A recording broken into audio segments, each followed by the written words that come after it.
നമ്മുടെ പൃഥ്വിരാജിന്റെ വിലായത്ത് ബുദ്ധ എന്ന് പറഞ്ഞ പടം ഇറങ്ങിയിട്ടുണ്ട്, തിയേറ്ററിൽ ഇറങ്ങിയിട്ടുണ്ട്. പടം എങ്ങനെയുണ്ടെന്ന് ചോദിച്ചു കഴിഞ്ഞാൽ, അതായത് ഇത് ഏകദേശം ഒരു 3 മണിക്കൂർ നീളമുള്ള ഒരു പടമാണ്. അത് നിങ്ങൾ ഈ പടം പ്രത്യേകിച്ച് PVRൽ വല്ലതും പോയി കാണുകയാണെങ്കിൽ നിങ്ങളെ പ്രത്യേക ഒരു ശ്രദ്ധയ്ക്ക്, ഈ പടം 3 മണിക്കൂർ ഡ്യൂറേഷൻ ഉണ്ട്. പ്ലസ് PVRലെ സമയം നിങ്ങൾക്ക് അറിയാലോ, അതായത് 9 മണിക്ക് തുടങ്ങുന്ന പടം ഒരു അരമണിക്കൂർ അവരെങ്ങനെയെങ്കിലും സ്റ്റാർട്ടിങ്ങിൻ്റെ ഇതൊക്കെ കാണിച്ച് ഒരു അരമണിക്കൂർ അവർ ലേറ്റ് ആക്കും. പിന്നെ ഇൻ്റർവെല്ലിന് എങ്ങനെ പോയാലും ഒരു 10-20 മിനിറ്റ് അവർ ആ നാമത്തിൽ കളയും. അങ്ങനെ ഈ പടം PVR നിങ്ങൾ കാണുകയാണെങ്കിൽ ഒരു 3.25 മണിക്കൂർ കൂട്ടിക്കോ. അതായത് ഈ പടത്തിൻ്റെ മെയിൻ ഡ്രോബാക്ക് എന്ന് പറയുന്നത് ഈ മൂവിയുടെ ലെങ്ത്താണ്. അതായത് ഇത്രയും കുറേ വേണ്ടാത്ത സീൻ ഈ പടത്തിലുണ്ട്. അത് എന്തിനാ എല്ലാം കൂടെ ഇൻക്ലൂഡ് ചെയ്ത് ഇത്രയും, അത് നമ്മളെ അങ്ങ് വെറുപ്പിച്ച് കളയും. അതായത് കുറേ നേരം കഴിഞ്ഞ് നമുക്ക് തന്നെ തോന്നും, അതായത് മതിയായി, ഒന്ന് ഇറങ്ങിപ്പോയാൽ മതിയായിരുന്നു, ആ ഒരു ഫീലാവും.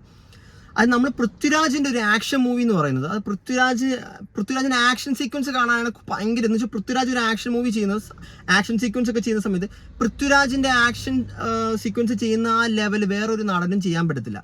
അത് പൃഥ്വിരാജിന് ആ കാലിബർ, അതായത് ആ കാലിബറുള്ള ഒരു നടൻ വേറെ നമ്മുടെ മലയാള സിനിമയിൽ വേറെ ഇല്ല.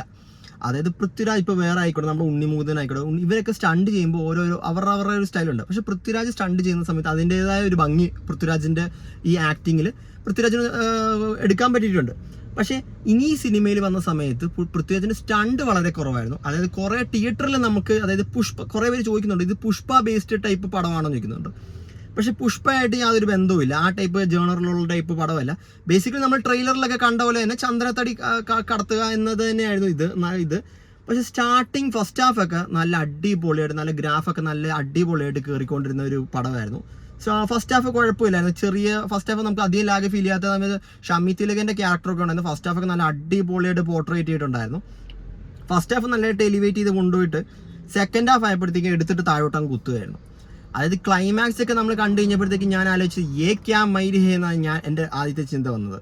അത് ക്ലൈമാക്സിലൊക്കെ ഒരു ട്വിസ്റ്റ് ക്ലൈമാക്സിൽ കൊണ്ടുവന്നാൽ ഈ ക്ലൈമാക്സിലെ ട്വിസ്റ്റ് കണ്ടിട്ട് നമുക്ക് തന്നെ ഭ്രാന്തായി പോകും. അതായത് എന്ത് മാങ്ങാത്തോലി കാണിച്ചു വെക്കുന്നത്, പിന്നെ എന്തിനാ ഇവന് ഈ കാട്ടായം കാണിച്ചു കൊടുക്കുന്നതെന്ന് വിചാരിക്കും.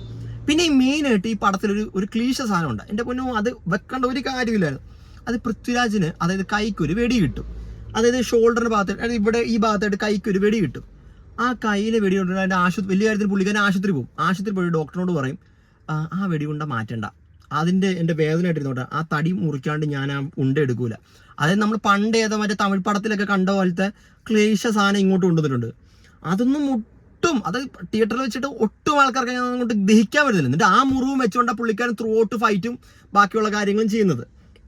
ക്ലൈമാക്സ് ഇന്നത്തെ വില്ലന്മാരെന്ന് വെച്ച് കഴിഞ്ഞാൽ നമ്മുടെ സസ്പെൻസ് ഒന്നുമില്ല അതിനകത്ത്, വേറെ പ്രത്യേകിച്ച് സസ്പെൻസ് ഒന്നും. വില്ലൻ നമ്മുടെ അസുരനിലെ മറ്റേ മക്കളാ, മറ്റേ അസുരനിലെ മറ്റേ ധനുഷിൻ്റെ മോനാണ് വില്ലൻ റോള്, നെഗറ്റീവ് റോള് വന്നിരിക്കുന്നത്.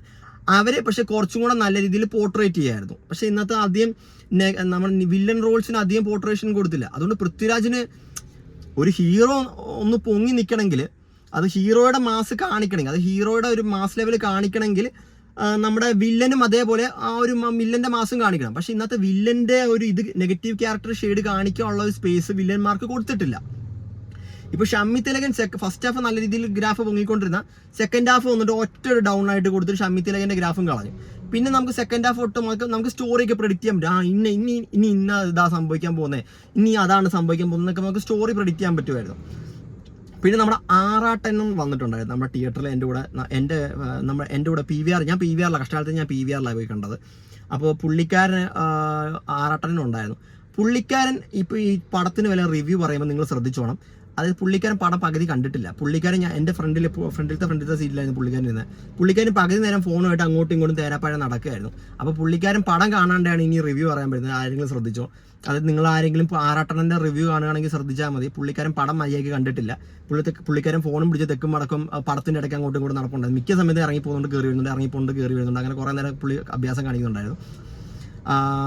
പിന്നെ ഓവറോൾ പടം എങ്ങനെയുണ്ടെന്ന് ചോദിച്ചു കഴിഞ്ഞാൽ ഒരു വൺ ടൈം വാച്ചബിൾ, എനിക്ക് പേഴ്സണലി വൺ ടൈം വാച്ചബിൾ ആയിട്ട്. അത് പൃഥ്വിരാജിൻ്റെ, ഞാൻ ഈ പടത്തിൽ ഭയങ്കര എക്സ്പെക്ടേഷൻ പ്രതീക്ഷിച്ചായിരുന്നു. അതായത് പൃഥ്വിരാജിൻ്റെ ഒരു ആക്ഷൻ പടം, പൃഥ്വിരാജ് നല്ലൊരു ആക്ഷൻ സീക്വൻസിൽ ഒരു പടം വരുന്ന സമയത്ത് ഞാൻ കുറേ എക്സ്പെക്ട് ചെയ്തായിരുന്നു. പക്ഷെ എൻ്റെ എക്സ്പെക്ടേഷനിൽ എൻ്റെ ഇത് റീച്ച് ആയിട്ടില്ല. അതായത് പൃഥ്വിരാജിൻ്റെ ഇതിൽ നിന്ന് ഞാൻ കുറച്ചും കൂടെ എക്സ്പെക്ട് ചെയ്തായിരുന്നു. അതായത് നല്ലൊരു കുറേ ഇടിയും ഇതും കുറച്ചും കൂടെ എക്സ്പെക്ട് ചെയ്തായിരുന്നു. പക്ഷെ ഇന്നത്തെ ബേസിക്കലി പൃഥ്വിരാജിൻ്റെ ഭാഗത്തുള്ള സ്റ്റൺസോ കാര്യങ്ങളോ അതൊക്കെ വളരെ കുറവാണ്. പിന്നെ പൃഥ്വിരാജ് മറ്റേ ഈ മരം കടത്തുന്ന അങ്ങനത്തെ ഫസ്റ്റ് ഹാഫിൽ കുറേ നല്ല നല്ല നല്ല സീക്വൻസ് ഉണ്ട്. അതൊക്കെ നമുക്ക് നമ്മളെ തിയേറ്ററിൽ പിടിച്ചിരുത്തും. അതൊക്കെ സംഭവിച്ചു. ഈ പടം കുറച്ചും കൂടെ നല്ല രീതിയിൽ നമുക്ക് എഫക്റ്റീവായിട്ട് തോന്നിയത്, അതായത് ഈ പടത്തിന് ഇത്രയും ഡ്യൂറേഷൻ ഇല്ലായിരുന്നെങ്കിൽ ഒരു 2.5 മണിക്കൂറിൽ ഈ പടം അവസാനിച്ചിരുന്നെങ്കിൽ അടിപൊളിയായിട്ട് ഈ പടം നല്ല രീതിയിൽ എക്സിക്യൂട്ട് ചെയ്യുന്നു. അതായത് മറ്റേ ഈ ബുള്ളറ്റിൻ്റെ ഈ പരിപാടിയും ഇന്നത്തെ ആ കൂടെ ഒരു ക്ലീശ ഉള്ളതെന്ന് പറഞ്ഞാൽ കയ്യിൽ ബുള്ളറ്റ് വെക്കുന്നു, ആ ബുള്ളറ്റും വെച്ചോണ്ട് ത്രൂ ഔട്ട് പടം ആ സാധനം ഒന്നും ഒഴിച്ചിട്ട് ക്ലൈമാക്സിൽ ഒരു വൃത്തിയായിട്ട ഒരു ട്വിസ്റ്റ് കൊണ്ടുവരുന്നുണ്ട്. അത് എന്തിനാ കൊണ്ടുവന്നതെന്ന് എനിക്കറിയാൻ പാടില്ല. അത് കാണുന്നവർക്ക് നിങ്ങൾക്ക് മനസ്സിലാവും. അതിൻ്റെ ആവശ്യമില്ലായിരുന്നു. അതുപോലെ കുറച്ചും കൂടെ നല്ല രീതിയിൽ എടുക്കാമായിരുന്നു. ഈ ലെങ്ത് ആണ് ഇതിൻ്റെ മെയിൻ ഡിസഡ്വാൻറ്റേജ്. അതൊന്നും ഒഴിച്ചു കഴിഞ്ഞാൽ ഈ പടം അടിപൊളിയാണ്. പക്ഷെ നമുക്കിപ്പോൾ ഓവറോൾ നമ്മളിപ്പോൾ ഒരു സിനിമ കാണുന്ന സമയത്ത് നമ്മൾ എങ്ങനെ ഉണ്ടെന്ന് ചോദിക്കുന്ന സമയത്ത് നിങ്ങളിപ്പോൾ ഒരു സിനിമ കാണാൻ പോയി, നമ്മൾ 3 മണിക്കൂർ നമ്മൾ ഇത് പ്രത്യേകിച്ച് മെയിൻ പ്രശ്നം എന്ന് വെച്ച് കഴിഞ്ഞാൽ 3 മണിക്കൂർ അതിൻ്റെ ഡ്യൂറേഷൻ. അപ്പം 3 മണിക്കൂർ നമ്മൾ തിയേറ്ററിൽ ഇരിക്കണം. അപ്പം നമുക്ക് ഇത് ബോറടിക്കാനും പാടില്ല, നമ്മളെ എൻഗേജ് ചെയ്യിപ്പിക്കാനുള്ള ഉണ്ടെങ്കിൽ നമുക്ക് കാണുന്നതിന് പ്രശ്നമില്ല. പക്ഷെ ഇന്നത്തെ ചില ഭാഗങ്ങളിൽ നമുക്ക് ബോറടിപ്പിക്കാൻ, ചില ഭാഗങ്ങളൊക്കെ നമുക്ക് ലാഗ് അടിക്കും, ചില ഭാഗങ്ങളൊക്കെ നമുക്ക് ഫസ്റ്റ് ഹാഫ് ഒക്കെ നല്ല രീതിയിൽ എടുത്തിട്ടുണ്ട്. സെക്കൻഡ് ഹാഫ് തൊട്ടാണ് ഭയങ്കര ലാഗിങ് ഫീൽ ചെയ്യുന്നത്. എന്തായാലും നിങ്ങളുടെ അഭിപ്രായം കമൻറ്റ് ചെയ്യുക. എനിക്ക് എന്തായാലും ഈ പടം എങ്ങനെ എബോവ് ആവറേജ് ആണ്. പടം കൊള്ളത്തിലെന്നല്ല, പടം നല്ല പടം തന്നെയാണ്. എന്നാലും നമുക്ക് ഇത്രയും ഡ്യൂറേഷൻ ഉണ്ടായതുകൊണ്ട് ഓവറോൾ നോക്കുകയാണെങ്കിൽ ഒരു എബോവ് ആവറേജ് മൂവി തന്നെ പറയാൻ പറ്റത്തുള്ളൂ. എന്തായാലും നിങ്ങളുടെ അഭിപ്രായം കമൻറ്റ് ചെയ്യുക. ഇതേപോലത്തെ വീഡിയോസിനെ നമ്മുടെ ചാനൽ മറക്കാതെ സബ്സ്ക്രൈബ് ചെയ്യുക. ബൈ.